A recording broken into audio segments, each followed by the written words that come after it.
Hello everyone, আসসালামু আলাইকুম। আজকে আপনাদের একটি রিকোয়েস্টের ভিডিও নিয়ে চলে আসলাম।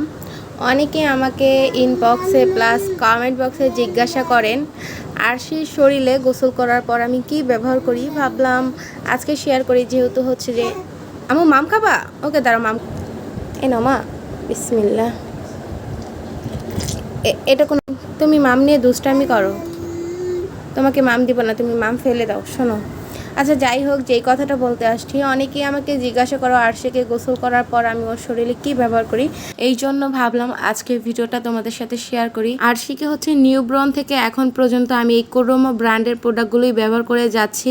আরশিকে গোসল করানোর পর আমি হচ্ছে এই বেবি লোশনটা ওর শরীরে ব্যবহার করি, মাঝে মাঝে হচ্ছে বেবি অয়েলটাও ব্যবহার করি। এখন হচ্ছে বেবি অয়েলটা দেওয়া হচ্ছে বেশি। এই বেবি অয়েলটা অনেক বেশি ভালো, এটা বাচ্চাদের 24 ঘন্টায় হচ্ছে শরীরটা ময়শ্চারাইজার রাখে।